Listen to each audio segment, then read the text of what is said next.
इसलिए आज़ादी के बाद श्री वल्लभ भाई पटेल ने सिविल सर्विसेज के लिए बहुत एफर्ट्स किए। पहले हमारे पास 9-10 ऑल इंडिया सर्विसेज थी, बाद में संविधान में 2 रह गई। और सिविल सर्विसेज के मामले में जिस व्यक्ति की भूमिका सबसे बड़ी हमारे देश के इतिहास में रही, आधुनिक इतिहास में, वो वल्लभ भाई पटेल हैं। और उन्हीं के मतलब प्रशंसा में सिविल सर्विस डे मनाने की परंपरा भी हम लेके आए। उन्होंने लगातार इस बात को इंश्योर भी किया, रेखांकित भी किया कि बिना अच्छी सिविल सर्विसेज के हम इस देश को वैसा नहीं बना पाएंगे जैसा बनाना चाहते हैं। तो उन्होंने क्या किया, जो आईसीएस के अधिकारी थे ब्रिटिश काल के, जब संविधान लिखा गया तो उनका बहुत दबाव था, उनके बिना शासन चल नहीं सकता था। उन्होंने दबाव बनाया कि हमें नए संविधान के तहत स्थान दिया जाए। और उस समय राजाओं को, रजवाड़ों को चिंता क्या थी कि कल को हमारा राज्य छीन न लिया जाए। आईसीएस अधिकारियों को चिंता क्या थी कि कल को हमारे अधिकार कम ना हो जाएं। वो तो लाट साहब थे उस समय। संविधान बनाते हुए बहुत समझौते करने पड़े हमारे संविधान सभा को। एक समझौता ये करना पड़ा कि कुछ बड़े राज्यों को ग्रुप बी स्टेट बनाना पड़ा कि भई आपका राज्य अलग किस्म का होगा, आपके प्रमुख को राज प्रमुख की पदवी मिलेगी, आपकी अपनी सेना होगी। बहुत सारे समझौते करने पड़े कि बस तुम भारत में आ तो जाओ, एक बार आ जाओ बस। वो आ गए, संविधान में लिख गया, तो भरोसा हो गया कि संविधान में लिखा हुआ तो कोई दिक्कत है नहीं। और नेहरू जी और पटेल एकदम क्लियर थे कि एक बार आ जाए फिर देखेंगे बाद में इनको। और लेके आ गए। उनके लिए विशेष संविधान का एक प्रावधान बनाया गया, आर्टिकल 242 मेरे ख्याल से बनाया गया था स्पेशल। और भाग ख के राज्य, पार्ट बी स्टेट्स बोलते थे, उनको बनाया गया। मतलब देश की सेना भी है, राज्य की सेना भी है। अब किसी राज्य में सेना नहीं, आपको पता होगा, लेकिन उस समय राज्यों में सेनाएं थी उस समय। और राज्यों के प्रमुखों का अधिकार था, उनका नाम क्या था, राज प्रमुख। सरकार के खजाने से बहुत बड़ा पैसा मिलता था उनको, प्रीवी पर्स कहते थे उनको उस समय। लेकिन सरकार क्लियर थी। ऐसे आईसीएस वाले बोले कि हमें भाई ठीक से सिस्टम में लाओगे तो हम आएंगे, वरना हम भाग जाएंगे यहाँ से, हम काम नहीं करेंगे। और उनके बिना सिस्टम चले कैसे उस समय। तो संविधान में अनुच्छेद 310, 311, 312 शामिल किए गए।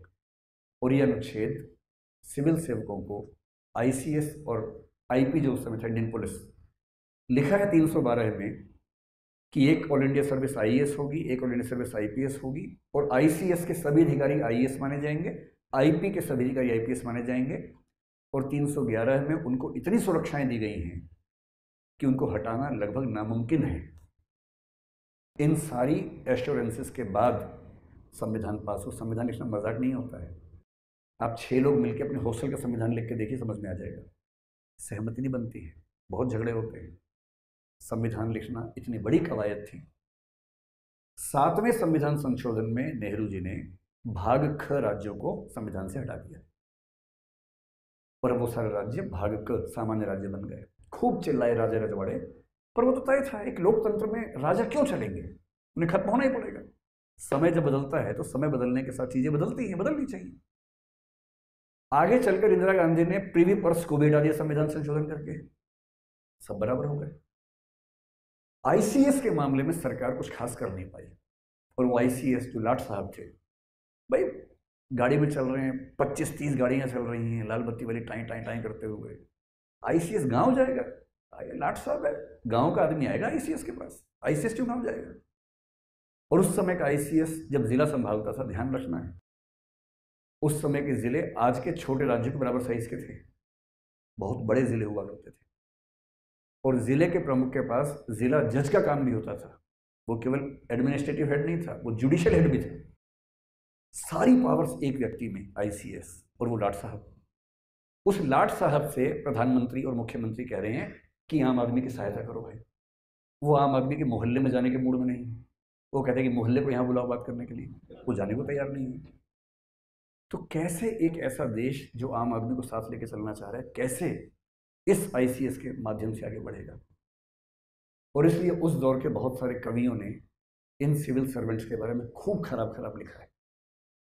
एक कवि मुक्तिबोध नाम के हुए, शायद आपने नाम सुना होगा। मुक्तिबोध ने कविता लिखी अंधेरे में, जिसका मतलब है कि देश अंधेरे में डूबा हुआ है, और उसमें ऐसा लगता है कि सिविल सेवकों के बारे में लिख रहे हैं। एक शब्द होता है उदरंभरी, जिसका मतलब है पेट भर गया है। और वो क्या लिख रहे हैं, उदरंभरी बन अनात्म बन गए, पेट भर गया तो आत्माहीन हो गए। भूतों की शादी में कनात से तन गए, किसी व्यभिचारी के बन गए बिस्तर, बहुत बहुत ज़्यादा लिया, दिया बहुत बहुत कम, मर गया देश, अरे जीवित रह गए तुम। ये नाराज़गी है उस कवि की जो सिविल सेवकों के व्यवहार से बहुत परेशान है। ये स्पेसिफिकली सिविल सेवक के बारे में नहीं है, लेकिन इसको पढ़ के लगता है कि वो उस समय के सिविल सेवकों को भी कह रहे हैं। और एक दूसरा कवि तो इतना नाराज़ है, अदम गोंडवी साहब तो इतने नाराज़ हैं उस समय के शासकों से, वो तो मुख्यमंत्री से, प्रधानमंत्री से, ब्यूरोक्रेट से, कलेक्टर से, सबसे नाराज़ रहते थे।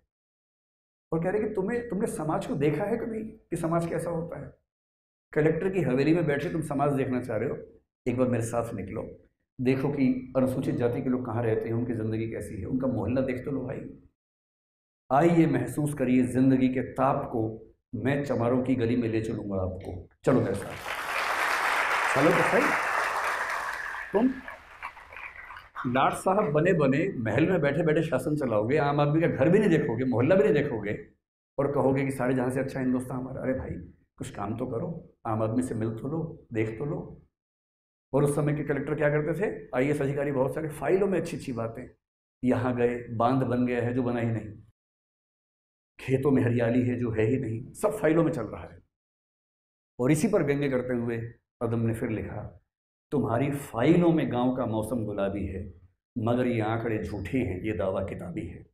ये सच नहीं,